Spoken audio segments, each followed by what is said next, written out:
because it's round. If they put a pin farther back in this part that looks like a ribbon, that's the olfactory tract. But it's just the olfactory nerve, any part of this. Have this area because our sniffers aren't nearly as well defined as in a sheep, but this is called the piriform lobe. I think that's how you put it. Cranial nerve 2, where the pituitary hangs off of, the mammary bodies look kind of like boobs. Off to the side here, this white area, cerebral peduncles up the sides, because they're going from the brain stem up and through to the cerebral cortex. Is thread-like, coming right here. This is 3, cranial nerve 3. Come right out of the side here. And then 5 is big. That would be this one. And again, this is kind of mangled. This one wasn't great. But this is 5. Cranial nerve 5. So on yours, those are the pons. And then this area would be the medulla. And then up here is the midbrain. So the mammary bodies come off of the midbrain. 3, midbrain, right? 4, midbrain. Can't really tell because it's kind of between midbrain and pons, but it's more midbrain. And then 5, 6, 7, 8 is pons. And then it's also here. This is 3 on the other side coming out. And this is responsible for moving the eye around. 4 is responsible for moving the eye around. And 6 is as well, which we're not going to see. I mean, you don't have to identify. Weird, I thought. But it's really just this area to the side of the mammary bodies. So when you're trying to identify where is that, find the mammary bodies and then just the area to the side.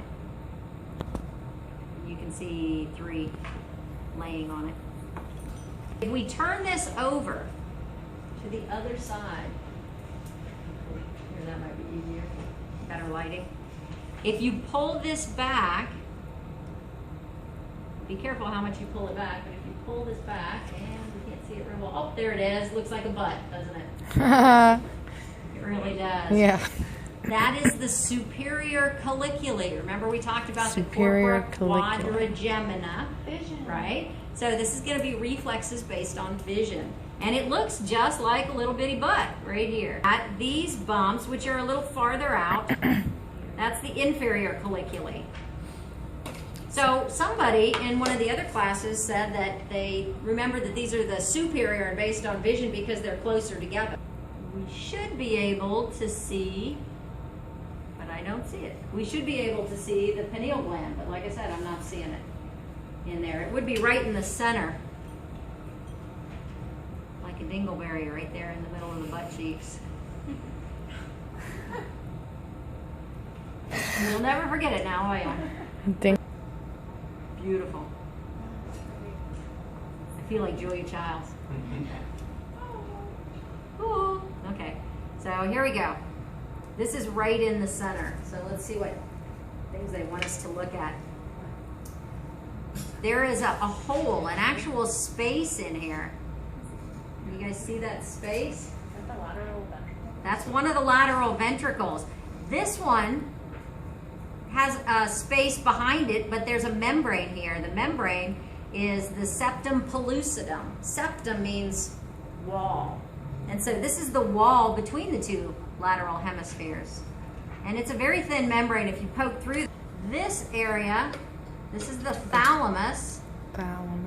You can see a space above that actually. So this is kind of where it's connecting. Third ventricle. Into there. You can see my pointer going up into the lateral ventricle. So this is part of the 3rd ventricle, again here, and it goes up there, but you can't see it.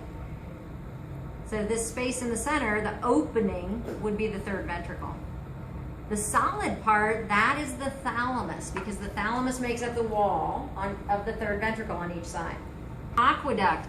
If you follow this 3rd ventricle down, there's a groove. Do you see this groove here? Yeah. And on this side, this is the groove. That's the cerebral aqueduct because cerebrospinal fluid is made in the ventricles, lateral ventricles, third ventricle, and then down into the fourth ventricle. The fourth ventricle is going to be in this space.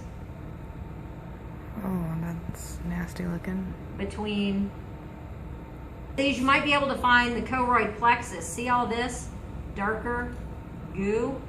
I bet if I dig in there, I can get more. That's choroid plexus because that's the blood vessel part, and then it's got the ependymal cells on top of it, and that's what makes the cerebrospinal fluid.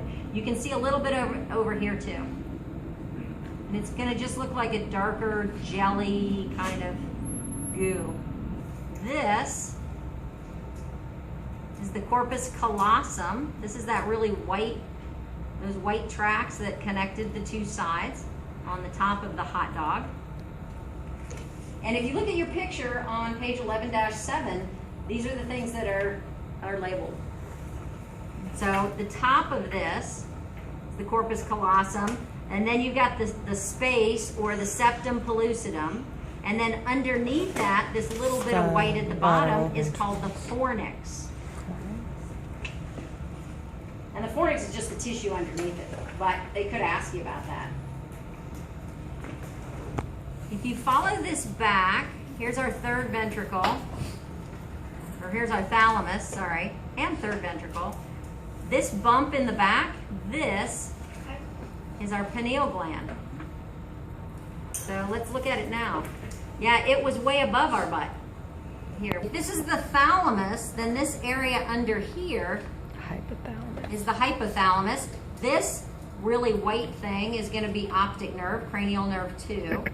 And so right underneath it, this is where the pituitary gland is going to hang off. Looks like boobs. This is your mammary body from the side here. Okay. So try to remember what it looked like this way, and that'll help you to name it from the side. Now, they want you to take one side or the other. So one of these you want to keep intact. One, we're going to cut in not quite half an inch, a little bigger than a quarter of an inch, not quite a half an inch. There we go. Is the center here, this is your thalamus. And then just anterior to the thalamus, you're going to find an area that's really striped. That's your basal ganglia. What is the basal ganglia? It's this area. Here's the thalamus. There's our basal ganglia. You can see the striped part of it. Underneath this is the hypothalamus. That would be this area. All right. We also have on this one, same kind of thing. This is our thalamus. It's usually a rounded area, more right in the center. Actually, how did that go? It was like this. This is actually, this is front. So this is the basal ganglia. And it's much more striped looking than really anything else in there. So this you can, it's a little bit more striped, but this is definitely more striped. So thalamus, basal ganglia. Arbor vitae in the cerebellum. Can't see the parts down here all that well. Cerebellum, what part is directly across from the cerebellum? What? This up here is midbrain. Midbrain. All right, you are welcome.